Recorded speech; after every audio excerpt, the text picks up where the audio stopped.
Hello everyone, আসসালামু আলাইকুম। প্রবাসীর বই ইউটিউব চ্যানেলে আপনাদের সবাইকে স্বাগত। আমি ফেনী থেকে বলছি। কেমন আছেন সবাই? আল্লাহর অশেষ রহমতে সবাই ভালো আছেন। আলহামদুলিল্লাহ, আমিও ভালো আছি। দেখতে দেখতে আবার আরেকটি ভিডিও নিয়ে আপনাদের সামনে উপস্থিত হয়ে গেলাম। বরাবরের মতো আমি আমার সংসারের কাজকর্ম দিয়ে আজকের ভিডিওটি স্টার্ট করেছি।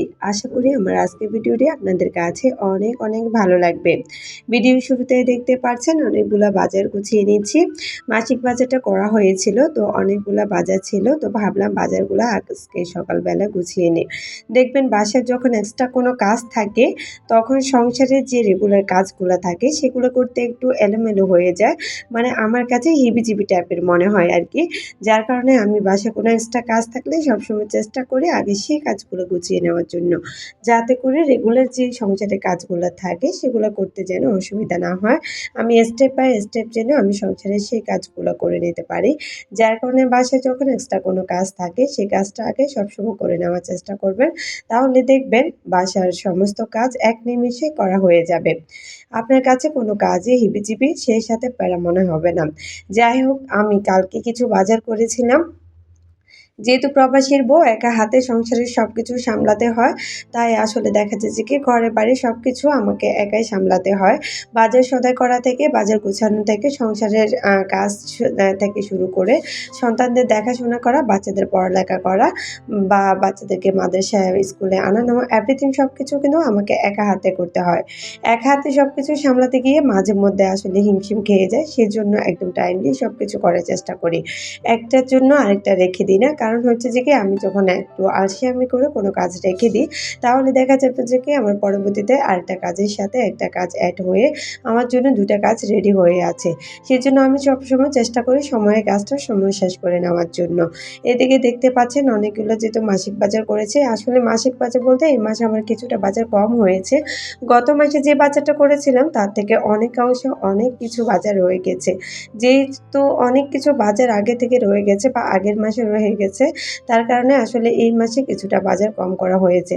যেটুকু করেছি এটুকু বাজারকে আমি নির্দিষ্ট সময়ের মধ্যে গুছিয়ে বাসাটাকে ক্লিন করে নিব। যেহেতু সকালে কিছু আর্লি মর্নিং এর কাজ থাকে, আমি যদি বাজার সদাইগুলো রেখে দিই তাহলে সকালবেলায় যে কাজগুলো থাকে সেগুলো করতে আমার একটু সমস্যা হয়ে যাবে। সেজন্য আজকে সকালে কাজের রুটিন এর মধ্যে একদম সকালবেলা আজকে বাজারগুলা গুছিয়ে নিয়েছি। বাজারগুলা গোছানোর পরে আমি অফ ক্যামেরা যে বেডগুলা আছে সবগুলা বেড একটু ক্লিন করে নিয়েছি। যেহেতু আজকে এক্সট্রা কাজ আছে বাজার গোছাবো, সেজন্য আর বেডশিটের কোনো বেডের কোনো ভিডিও করিনি। যেহেতু দেখা যাচ্ছে ভিডিও লেন্থ অনেক বড় হয়ে যাবে। একেকটা সময় একেকটা জায়গা থেকে আমরা ভিডিও শুরু করি। আমরা যারা ব্লগিং করি বা ব্লগ ভিডিও করি, লাইফস্টাইল ব্লগ ভিডিও, তারা কিন্তু আ সবসময় বাসার ভিডিওগুলাই দেখায়। তো বাসার ভিডিওর মধ্যে একেক সময় যখন আমরা একেক জায়গা থেকে ভিডিওগুলা স্টার্ট করি, তাতে আমাদের যেরকম সুবিধা হয় সেই সাথে আপনাদের দেখতেও ভালো লাগে। যাই হোক, ভিডিওর এই পর্যায়ে আসি ছোট্ট একটি রিকোয়েস্ট করব আমার সকল প্রিয় আপু, ভাইয়া, আঙ্কেল, আন্টি সবাইকে, যারা আমার ভিডিওটি দেখতে দেখতে এ পর্যন্ত চলে এসেছেন, প্লিজ ছোট একটি লাইক দিয়ে ভিডিওটি কন্টিনিউ করবেন। আর যে সকল আপু ভাইয়ারা আমার এই ছোট্ট চ্যানেলটিকে একটু একটু বড় করতে সাহায্য করছেন, তাদেরকে অসংখ্য অসংখ্য ধন্যবাদ। আমার ভিডিওর কোনো অংশে যদি এতটুকু ভালো লাগে, প্লিজ ছোট একটি কমেন্ট করে আমাকে জানাবেন। সেই সাথে আমার ভিডিওর মন্দ দিকগুলো আমাকে কমেন্ট করে জানাবেন। আপনাদের ছোট্ট সুন্দর একটি কমেন্ট পাওয়ার মাধ্যমে পরবর্তীতে আবারও একটি ভিডিও মেক করতে অনেক অনেক উৎসাহ পায়। সেই সাথে আপনাদের আমার ভিডিও সম্পর্কে ভুল ত্রুটি ধরে দেওয়ার মাধ্যমে আমি আমার ভুলটা শুধরে নিয়ে পরবর্তীতে আবারও সুন্দর একটি ভিডিও মেক করতে অনেক অনেক উৎসাহ পাবো। সেই সাথে আপনাদের মাঝে সুন্দর একটি ভিডিও আপনাদের কাছে উপস্থিত করতে পারবো। যাই হোক, এদিকে দেখতে পাচ্ছেন কিচেনের জন্য ৳১,০০০ শপিং। ভাবা যায় এটা? কিচেন সাজানোর জন্য অনেক শখের একটা প্রোডাক্ট কিনেছি। আপনাদের সাথে এটা শেয়ার না করে কি পারা যায় বলুন তো? তাই ভাবলাম আমি আমার সকল আপুদের সাথে আমার এই শখের জিনিসটা একটু শেয়ার করি। কিচেনে ডিম অর্গানাইজ করে রাখার জন্য আমি আমার উইশ লিস্টে থাকা অনেক দিনের এই শখের জিনিসটা কিনেছি। ভাবলাম আপুদের সাথে একটু শেয়ার করি। কেমন হয়েছে আমার এই শখের অর্গানাইজারটা বা ডিম অর্গানাইজারটা? অবশ্যই কমেন্ট করে জানাবেন। ৳১,০০০ এই শখের ছোট্ট জিনিসটা আসলে আ দেখতে ছোট হলেও কিন্তু শখটা ছিল অনেক বড়। সেই সাথে প্রাইসটাও ছিল অনেক বেশি। যদি কোনো আপুরা প্রাইস জানতে চান তাহলে অবশ্যই কমেন্ট করবেন। পরবর্তী ভিডিওতে জানিয়ে দেওয়ার চেষ্টা করব। যাই হোক এখন এই যে ছোট্ট ডিমের অর্গানাইজারটা বা ডিমের ঝুড়িটা যেটা আসলে আমার খুব শখের একটা জিনিস ছিল। বারবার দেখছিলাম। আসলে এটা দেখার কোনো শেষ নেই। যেহেতু শখের জিনিস এটাকে যতক্ষণ না মন ভরছে না ততক্ষণ তো দেখব। বারবারই এটার দিকে তাকাবো আর এটাকে ধরবো, ছুঁবো।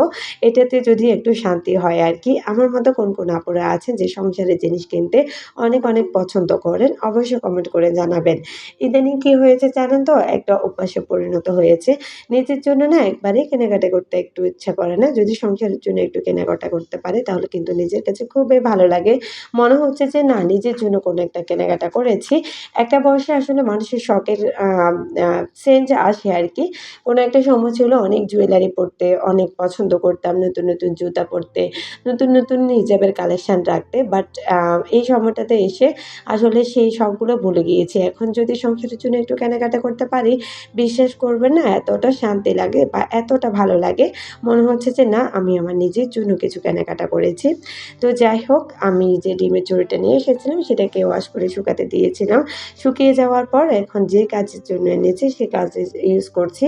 ভাবলাম আমি আমার আপুদের সাথে একটু শেয়ার করি। এই তো আমার বাসায় যেটুকু ডিম ছিল ভাবলাম সেটুকু ডিমকে রেখে দিই। যেহেতু আমি সাধারণত ডিম ওয়াশ করে তারপর যেকোনো ঝুড়িতে বা ফ্রিজে রাখি। তো সবসময় ১ কেজি ডিম নেওয়া হয়। ডিম নিয়ে আসা হয়। পরবর্তীতে সবগুলো তো আর ফ্রিজে রাখা হয় না। কিছুটা নিচে রাখা হয়। তো যার কারণে নিচে রাখার জন্য আমি এই অর্গানাইজারটা কিনেছি। কিন্তু দুঃখের বিষয় হচ্ছে আমার বাসায় কিচেনটা এত ছোট যার কারণে আমি কিচেনে চাইলেও আমি শখের কোনো কিছু অর্গানাইজ করতে পারি না বা কোনো কিছু রাখতে পারি না। এখন এই ঝুড়িটা তো শখের বশত বা শখের কারণে কিনে ফেলেছি। কিন্তু ওই যে বললাম দুঃখের বিষয় হচ্ছে আমি কোথায় রাখবো সেটাই বুঝতে পারছিলাম না। তো এটা রাখার জন্য বারবারই জায়গা খুঁজছিলাম যে কোথায় রাখা যায়, এটাকে আমি কোথায় অর্গানাইজ করলে দেখতে ভালো লাগবে। তো পরবর্তীতে এদিক-সেদিক করে অনেক দেখাদেখি করলাম যে আসলে এটার জায়গাটা কোথায়, এটা কোথায় রাখা যায় এটা আরকি। তো যাই হোক পরবর্তীতে এই পাশেও হচ্ছিল না। এরপরে আমি ফলের যে স্ট্যান্ডারটা আছে আমি সেই স্ট্যান্ডটা এখান থেকে সরিয়ে নিয়েছি। দেখা যাক এই স্ট্যান্ডটা আবার কোথায় রাখা যায়। জায়গা স্বল্পলতার কারণে আসলে কিন্তু মন চাইলেও কোনো কিছু সুন্দরভাবে অর্গানাইজ করে রাখতে পারি না। এদিকেরটা ওদিকে, ওদিকেরটা এদিকে, এদিক-সেদিক করে কিন্তু সংসারের সব জিনিসপত্র রাখতে হয়। যাই হোক অর্গানাইজারটা একটু সরিয়ে নেওয়ার পর এখানে যদি একটু ময়লা থাকে বা হালকা পাতলা ময়লা থাকার কারণে এটা ঝেড়ে নিচ্ছি। এটা ঝেড়ে নিয়ে তারপর আমি আমার শখের জিনিসটা এখানে রেখে দেব। কয়েকদিন যখন এটা চোখের সামনে এখানে থাকবে দেখতেও ভালো লাগবে। সেই সাথে আমার শখের জিনিসটা যখন ইউজ করব তখন আমার কাছেও ভালো লাগবে। শখের জিনিসগুলো যখন হাতের কাছে থাকে তখন বারবার মন চায় ওদিকে তাকাই। অন্যরকম একটা শান্তি ফিল করি। জানি না আমার মতো কোন আপুরা এরকম আছেন সংসারের জন্য কোনো কিছু কেনার পরেও ওটা বারবার দেখি বা যতক্ষণ না মনটা শান্তি না হয় চোখের সামনে পড়ে তার বারবার ওদিকে তাকিয়ে থাকি। যাই হোক ফাইনালি এই জায়গাটা সিলেক্ট করে আমি এই জায়গাটাতে ডিমের অর্গানাইজারটা রেখেছি। এখন কেমন লাগছে জায়গাটা অবশ্যই কমেন্ট করে জানাবেন। যদিও আমার আগে একটা চ্যানেল ছিল, আমার সেই চ্যানেলটা নষ্ট হয়ে যাওয়ার কারণে আমি এই নতুন চ্যানেলটা খুলেছি। আমার আগের চ্যানেলে একজন আপু আমার এই মিনি র‍্যাকটা দেখতে চেয়েছিল। আপুর উদ্দেশ্যে আমি আমার এই র‍্যাকটা দেখিয়ে দিচ্ছি। আপু যদি আজকে আমার ভিডিওটি দেখে থাকেন, অবশ্যই কমেন্ট করে জানাবেন আমার এই মিনি র‍্যাকটা আপনার দেখে কেমন লাগছে। তো পরবর্তীতে আমি এদিকে ফলের স্ট্যান্ডারটাও রেখেছিলাম। দেখি রাখা যায় কিনা। কিন্তু না, কোনোভাবেই স্ট্যান্ডটা এখানে রাখলে মানাচ্ছে না বা দেখতে একেবারেই ভালো লাগছে না। পরবর্তীতে আমি আবারও এই ফলের স্ট্যান্ডারটা অন্য জায়গায় সরিয়ে রাখবো। যদিও স্ট্যান্ডারটা বেশিরভাগ সময় টেবিলে থাকে। যেহেতু ফলের ঝুড়ি আর নাস্তা তো সবসময় টেবিলেই করা হয়। সেজন্য বেশিরভাগ সময় টেবিলে থাকে। আবার অনেক সময় আমার মেয়েকে পড়াতে যখন স্যার আসে তখন আসলে টেবিলটা একটু ফাঁকা করে দিই। যার কারণে এখানে রেখেছিলাম। পরবর্তীতে দেখছি এখানেও আর এখন জায়গা হচ্ছে না। যেহেতু আমি এখন ডিমের ঝুড়িটা রেখেছি সেজন্য ফলের স্ট্যান্ডটা এখান থেকে ছাড়িয়ে অন্য জায়গায় নিয়ে নিতে হবে। যাই হোক সকালে মর্নিং এ যে কাজগুলা থাকে সেগুলো করে নিচ্ছি। এখন দুপুরবেলা রান্নাবান্না। আজকে সকালে যেহেতু সকাল থেকে অনেক ভারী কাজ করেছি, রান্নাবান্না একদম হালকা পাতলা ছিল। আজকের রান্না ছিল হচ্ছে লাউ চামড়া দিয়ে, আলুর খোসা দিয়ে লাউর খোসা দিয়ে, আলু দিয়ে, চিংড়ি শুটকি দিয়ে একটা ভাজি করেছি। আর হচ্ছে লাউটা রান্না করেছি। শর্টকাট একটা রান্না করেছি। আসলে দেখবেন সবসময় কিন্তু পোলাও মাংস বা মাছ, মাংস এসব টাইপের খাবারগুলো ভালো লাগে না। যেহেতু এখন উইন্টার সিজন, এই সিজনে কিন্তু লাউটা খুব মজা। তবে এই শুরুতে লাউটা যেরকম মজা লাগবে, পরবর্তীতে কিন্তু এরকম স্বাদও লাগবে না, মজাও লাগবে না। যার কারণে একদম উইন্টার সিজনের শুরুতে কিন্তু লাউটা আজকে রান্না করছি। যদিও লাউটা রান্না করছি কিন্তু বাসায় কোনো চিংড়ি মাছ ছিল না। যদি চিংড়ি মাছ দিয়ে বছরের শুরুতে এই লাউটা রান্না করতে পারতাম তাহলে কিন্তু খুবই মজা লাগতো। কোন আপুরা এই যে উইন্টার সিজনে লাউ খেয়ে ফেলেছেন অবশ্যই কিন্তু কমেন্ট করে যাবেন। আপনাদের কমেন্ট পেলে আমার কিন্তু ভালো লাগবে। আপনাদের সুন্দর একটি কমেন্ট পাওয়ার মাধ্যমে আমি কিন্তু পরবর্তীতে আবারও একটু ভিডিও মেক করতে অনেক উৎসাহ পাবো। তাই আমার ভিডিও সম্পর্কে আমার ছোটখাটো খুঁটিনাটি সবকিছু বিষয় যদি আপনারা কমেন্ট করেন আমার কিন্তু ভালো লাগবে পরবর্তীতে আবার একটা ভিডিও মেক করতে। যাই হোক, এদিকে লাউটা তো অলরেডি হয়ে গিয়েছে। যে সকল আপুরা ভিডিও দেখতে এ পর্যন্ত চলে এসেছেন, প্লিজ যদি লাইক দিয়ে না থাকেন আবারও মনে করিয়ে দিচ্ছি, প্লিজ একটা লাইক দিতে একটুও কিপটামি করবেন না। প্লিজ আমার এই ছোটো চ্যানেলটিকে একটু বড় করতে আপনাদের হেল্প আমার অনেক প্রয়োজন। সেক্ষেত্রে আপনারা ছোটো একটি লাইক দিয়ে আমাকে হেল্প করতে পারেন। আর আমার চ্যানেলটিকে সাবস্ক্রাইব করে আমার পাশে থেকে যেতে পারেন আমার পরবর্তী ভিডিওগুলা দেখার জন্য। আগে থেকে আপনাদেরকে বারবার রিকোয়েস্ট করছি আমার চ্যানেলটিকে সাবস্ক্রাইব করে প্লিজ আমার পাশে থেকে যান আপুরা। যাই হোক, এদিকে লাউটা হয়ে গিয়েছে। আমার ছাদে কিছু ধনেপাতা ছিল, সেখান থেকে কিছু ধনেপাতা নিয়ে এসে এখন কুচি করে দিয়ে দিয়েছি। এরপরে একটা ম্যাজিক মশলা এড করে দিয়েছি। যেহেতু চিংড়ি মাছ ছিল না, স্বাদের মাত্রাটা আরেকটু বাড়ানোর জন্য আমি এখন এখানে একটা ম্যাজিক মশলা ইউজ করেছি। ম্যাজিক মশলাটা ইউজ করার কারণে কিন্তু স্বাদের মাত্রাটা দ্বিগুণ বেড়ে যাবে। যে সকল সবজিগুলো আসলে একবারে সাদামাটাভাবে রান্না করা হয়, দেখবেন সেই সকল সবজির ক্ষেত্রে যদি একটা ম্যাজিক মশলা ইউজ করা হয় রান্নার শেষে, তখন কিন্তু দেখা যাচ্ছে কি এখন